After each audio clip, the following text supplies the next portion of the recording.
Jabatan yang diberikan pada saudara-saudara adalah kehormatan, tetapi sekaligus juga sebuah tanggung jawab yang besar, tanggung jawab yang berat. Harus berani berinovasi, bukan sekedar mengikuti rutinitas. Hati-hati ini, harus bekerja dengan kecepatan tinggi. Pak Ahok dengan Pak Jokowi dekat ya.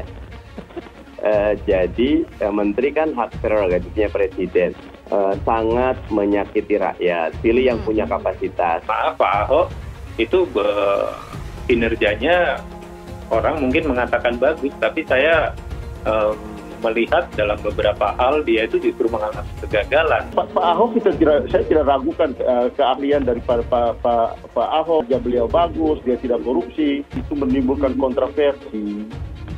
Itu akan mengganggu langkah kerja ke depan. Masih banyak yang lain juga yang punya kemampuan yang saya kira pantas untuk memimpin suatu kabinet tanpa harus menimbulkan kontroversi gitu. Saya melihat Pak Jokowi saat ini sudah sangat percaya diri sekali untuk menggeser-geser kursi, bahkan anggota-anggota koalisi gitu. Saya sih memprediksi juga kalau ada yang nakal-nakal nih kan, anggota koalisi ini kan ada yang genit nih. Saya merasakan juga dak-dikduknya para menteri ya, supaya reshuffle ini dilakukan dengan baik dan benar. Ciri-cirinya sebetulnya bisa terbaca dari periode pertama. Biasanya yang paling mudah adalah kontroversial. Pasti akan terjadi pelantikan dari kedua kementerian ini dengan usulan yang disampaikan oleh Bapak Presiden fix. Saya memiliki keyakinan kuat bahwa dalam pekan ini, tapi kalau tidak dalam pekan ini, boleh jadi pekan depan. Satu karakter kepemimpinan yang dimiliki oleh Bapak Presiden Joko Widodo itu adalah tidak lambat dalam mengambil keputusan, tidak ragu, dan tidak membiarkan masalah itu berlarut-larut. Makanya kenapa saya meyakini bahwa Presiden akan mengambil keputusan kemudian melantik dua menteri itu dan mungkin kepala badan atau yang lain-lain itu dalam pekan ini. Semua menteri berorientasi nyari duit, ngerampok, korup, saya rasa sudah layaknya untuk dicopot. Artinya kan ini kritik kita terbuka. Kalau ada kritik terbuka di media ini juga nggak didengar, artinya ini kan menteri-menteri ini bebal gitu loh. Karena jangan sampai presiden dianggap tukang bohong. Saya dengan Ibu Menlu ingin segera merealisasi hal-hal yang kita sepakati. Bangsa kita punya dua keunggulan. Satu, mengenai pasar yang besar. Kedua, mengenai sumber daya alam yang kaya. Bahwa kita tahu selama ini kita hanya jadi market, tapi sampai kapan? Saya selalu sampaikan semua aset yang dimiliki oleh BUMN harus produktif. Kementerian Luar Negeri akan sepenuhnya mendukung program BUMN Go Global. Kalau menurut saya, Ahok ini kan dekat sekali sama taipan-taipan reklamasi. Paling cocok tuh jadi preskomnya atau direkturnya Podomoro, itu paling baik. Misalnya, Enggar itu import ugal-ugalan, korup, Jokowi nggak berani pecat. Sasaran tembak nih enak nih, iya kan? Biarin aja mereka ngomong radikal-radikal. Ini bahan baku. Kalau terjadi sesuatu nanti, ya kan, rakyat udah bersama yang kepengen perubahan. Nah, harapan kita Pak Ahok bisa membawa kebaikan, bukan bikin kisruh memimpin BUMN. Harapan kita, jadi jangan diulangi lagi karakter yang kurang baik ya waktu memimpin DKI dengan petantang-petenteng, memaki kiri kanan itulah. Perubahan, transparansi, dan profesionalitas dalam mengelola manajemen bisa dilakukan tanpa perlu memaki, mengeluarkan kata-kata kasar kepada orang yang dipimpin. Sekali lagi, harapan kita jangan sampai ya, suasana politik sudah kondusif ya, situasi pembangunan juga on the track, semua bahu-membahu bersatu membangun bangsa, jangan sampai ada gara-gara nilai setitik rusak susu sebelangan. Jadi harapan saya Pak Ahok belajar betul dari pengalaman memimpin DKI, jangan maki-maki orang, jangan petantang-petenteng waktu nanti menjadi pimpinan BUMN. Perlu figur-figur yang menjadi bisa pendobrak. Ya kan nggak mungkin 142 orang dipegang satu orang. Ya kita harapkan ada perwakilan-perwakilan yang memang punya track record pendobrak, tidak artinya salah dan benar, tapi untuk mempercepat daripada hal-hal yang sesuai diarahkan, yaitu satu bagaimana menekan daripada energi, ya kan, juga bersamaan juga membuka lapangan kerja. Menurut saya Pak Ahok ini masih kontroversi. Sayang Pak Jokowi kalau mengajukan Pak Ahok akan timbul banyak sekali respon yang itu nanti buruk terhadap modal sosial bangsa. Mestinya Pak Jokowi lebih bijak. Jokowi melakukan reshuffle yang ada permasalahan baru yang muncul. Atau Pak Jokowi atau pemerintah mendapatkan beban baru karena calon menteri yang diangkat adalah figur yang bermasalah. Yang akhirnya bukan menjadikan solusi tapi menjadi beban bagi masyarakat. Apalagi kita tahu selama yang bersangkutan di Pertamina menjadi komisaris, ya kinerja beliau biasa-biasa saja. Hal dia minoritas, dia mulai tahu pertama kafir, kedua goblok, kitab Bible Kristen itu bohong. Saya bukan mengatakan Bible Kristen fiksi, Bible Kristen itu palsu. Pernah tak Ahok itu kerasukan setan? Enggak, dia tanya kan? Karena sesama setan dilarang saling menggoda. Setan. Karena di salib itu ada jin kafir. Haleluya. Saya nggak pernah mundur untuk kebenaran, keadilan, kejujuran. Dan peri kemanusiaan, gue nggak pernah mundur. Dan gue nggak pernah takut juga sama lu.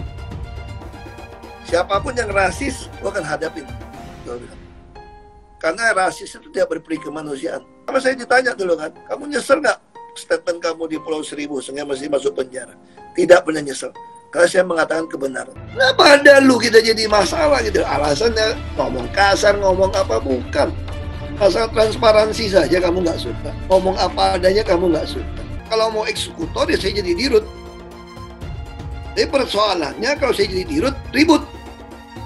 Kadrun-kadrun mau demo, mau bikin gaduh lagi republik ini gitu loh. Nabi Muhammad dulu juga bukan cuma dakwah ya, beliau juga dagang gitu loh.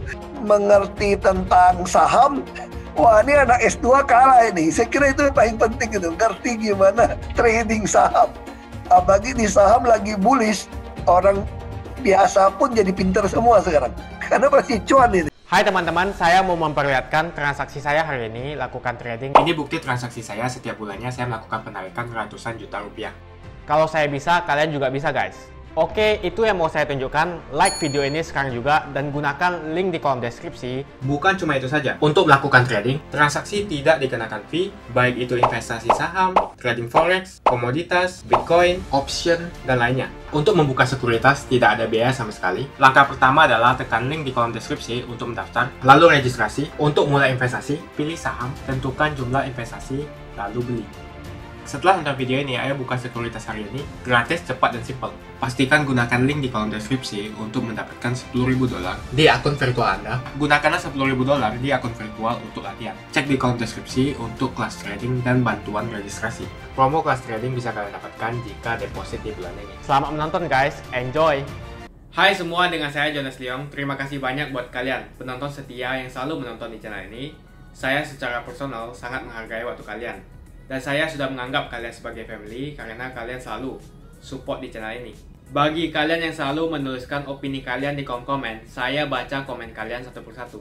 Saya baca komen kalian untuk mengetahui opini kalian, tanggapan kalian, dan masukan kalian sangat berguna untuk video selanjutnya. Terima kasih banyak buat kalian yang selalu menekan tombol like di awal video. Video seperti ini membutuhkan waktu dan juga research. Dan ini semua gratis untuk kalian. Jadi pastikan kalian menekan tombol like-nya supaya saya mengetahui kalian menyukai konten yang saya bagikan. Yang saya hormati para Menteri Kabinet Indonesia Maju dan seluruh kepala lembaga yang hadir, yang saya hormati kepala daerah beserta seluruh Forkompinda, hadirin undangan yang berbahagia. Bapak, Ibu, dan saudara-saudara sekalian yang saya hormati, jabatan yang diberikan kepada saudara-saudara adalah kehormatan. Tetapi sekaligus juga sebuah tanggung jawab yang besar, tanggung jawab yang berat.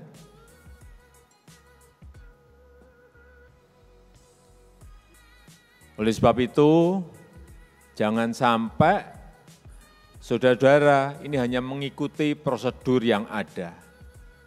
Harus goal oriented, harus result oriented. Orientasinya adalah hasil. Harus berani berinovasi, bukan sekedar mengikuti rutinitas. Hati-hati ini. Harus bekerja dengan kecepatan tinggi. Oleh sebab itu, dalam bekerja, jangan hanya puas membaca laporan saja.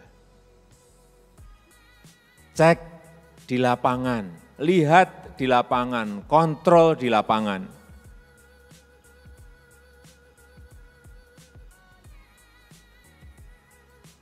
Inovasi, kecepatan, ketepatan kebijakan sangat dibutuhkan sekarang ini. Dan Bapak, Ibu, dan saudara-saudara sekalian, harus membuat kebijakan yang fokus dengan skala prioritas yang jelas. Fokus dan skala prioritas yang jelas. Sehingga nanti alokasi anggarannya juga lebih fokus dan lebih terkonsentrasi. Menurut saya, semakin sedikit kegiatan akan semakin secara manajemen, semakin gampang kontrolnya, semakin gampang ngeceknya, dan hasilnya akan semakin kelihatan. Oleh sebab itu saya titip buat 1, 2, atau 3 saja kegiatan besar yang anggarannya dikonsentrasikan ke sana, sehingga hasilnya bisa dilihat, dirasakan manfaatnya oleh masyarakat. Berikan 2 prioritas atau maksimal 3 prioritas. Udah, anggaran itu konsentrasikan ke sana, 60%. Sisanya baru diberikan ke unit-unit yang lain. Sehingga menjadi jelas, saya mau jalan di kabupaten saya sampai di desa-desa mulus, saya sudah anggaran konsentrasikan ke sana. Selama mungkin setahun atau 2 tahun, selesai ganti lagi. Saya mau konsentrasi ke pembangunan pasar yang ada di seluruh kabupaten. Ada pasar misalnya 60 pasar, selesaikan dalam setahun atau 2 tahun. Rampung, sehingga rakyat melihat. Atau ingin membangun sekolah, sekolah di kabupaten saya harus bagus semuanya.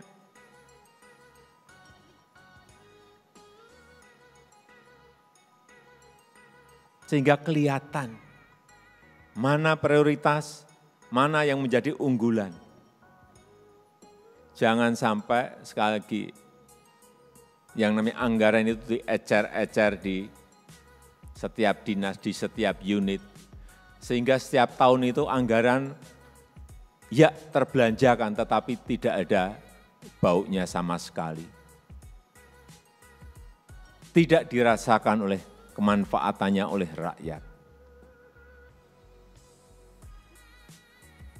Hati-hati dengan ini karena anggaran APBD itu bisa men-trigger pertumbuhan ekonomi di daerah Bapak Ibu semuanya.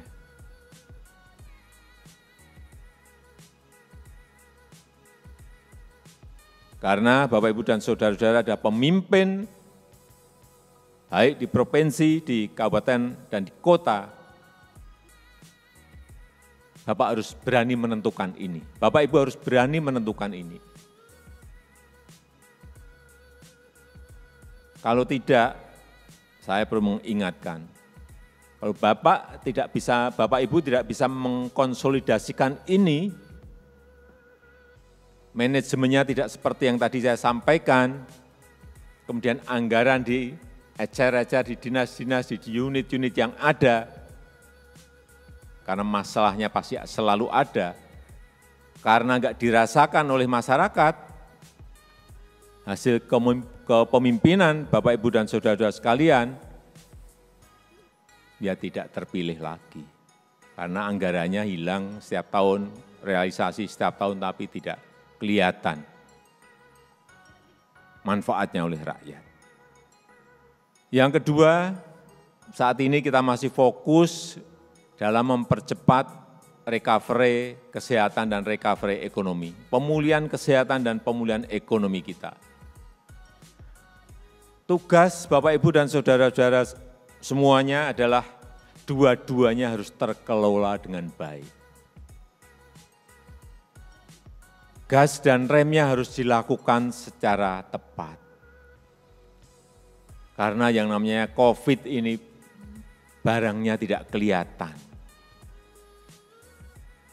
Jangan sampai terlalu mendahulukan ekonomi, kemudian tidak memperhatikan penyebaran COVID yang terjadi, kenaikan kasus COVID meningkat, ekonominya justru menjadi pertumbuhannya tertekan turun. Oleh sebab itu, sekali lagi pencegahan penyebaran COVID harus menjadi prioritas. Penanganan pasien yang terkena kasus COVID harus terus dilakukan secara konsisten. Hati-hati, karena COVID ini barangnya nggak kelihatan. Bulan Januari yang lalu misalnya, saya nggak usah sebutkan negaranya, turun anjlok. Begitu dibuka, bulan Maret lompatannya naik tinggi sekali. Hati-hati dengan itu. Jangan sampai karena kasusnya sudah turun, kemudian tergesa-gesa untuk membuka sektor-sektor yang ada. Lakukan itu tetapi per sektor, hati-hati, per sektor hati-hati, per sektor hati-hati.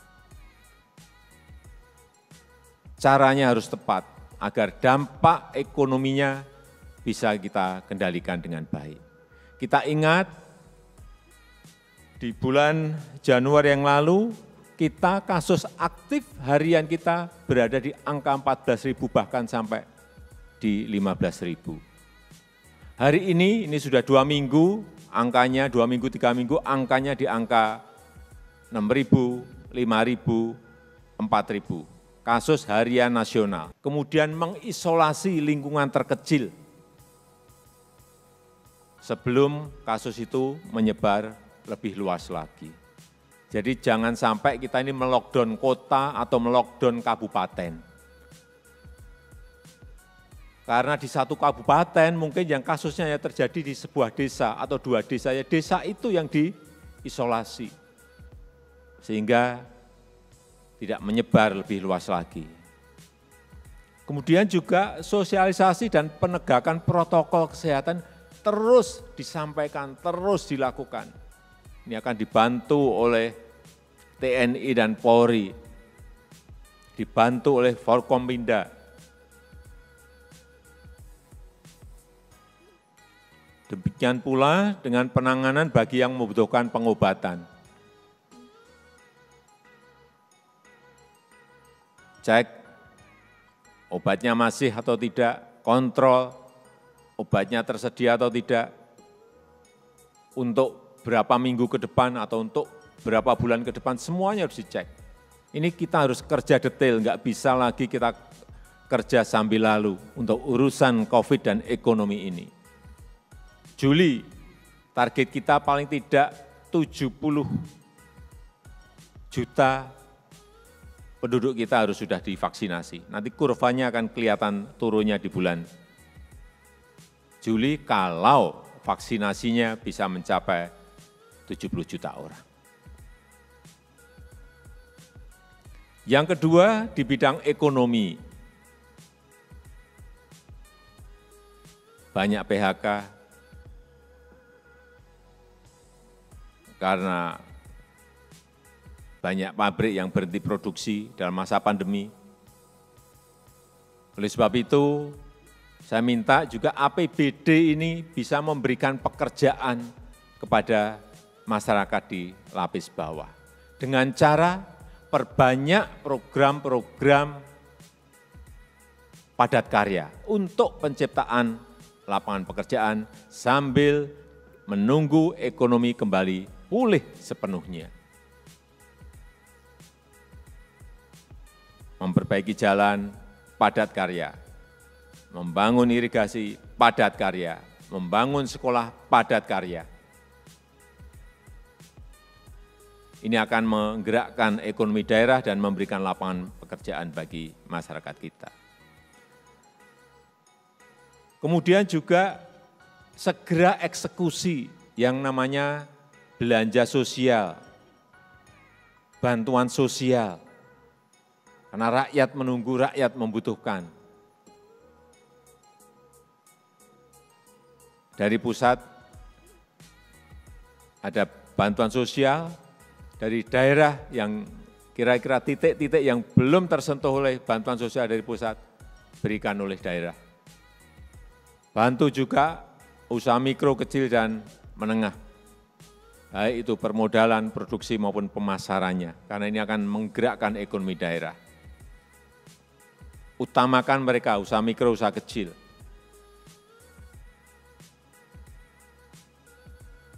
Yang ketiga, yang berkaitan dengan investasi. Berikan dukungan penuh, pelayanan penuh kepada investasi baru. Hampir semua negara sekarang konsentrasinya kepada investasi. Kita sudah memiliki yang namanya Undang-Undang Cipta Kerja.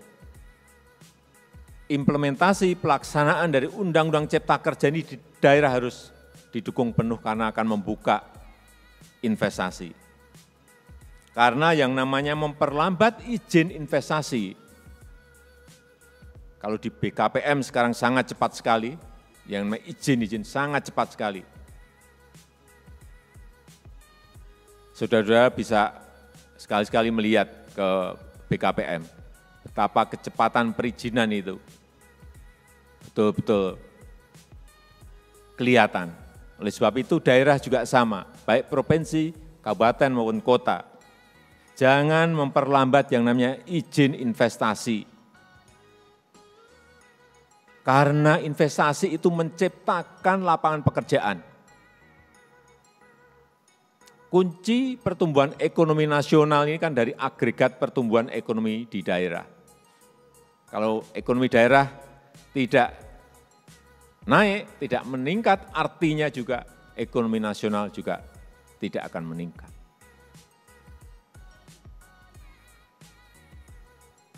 Hati-hati mengenai ini.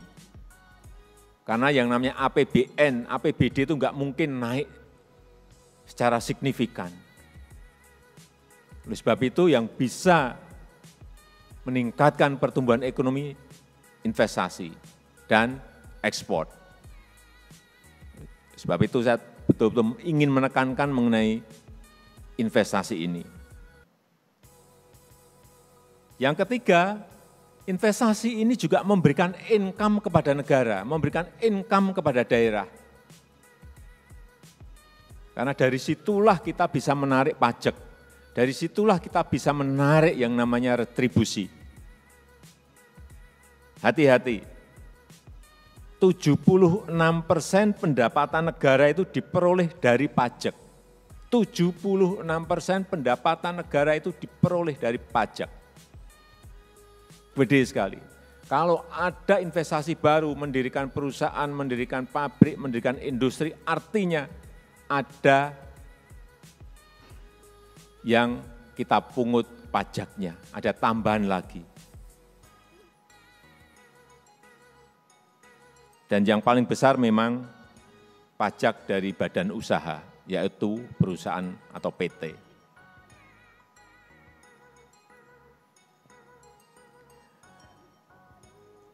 Oleh sebab itu, berikan dukungan penuh kepada dunia usaha yang ingin investasi atau yang sudah ada untuk bisa kembali segera bangkit.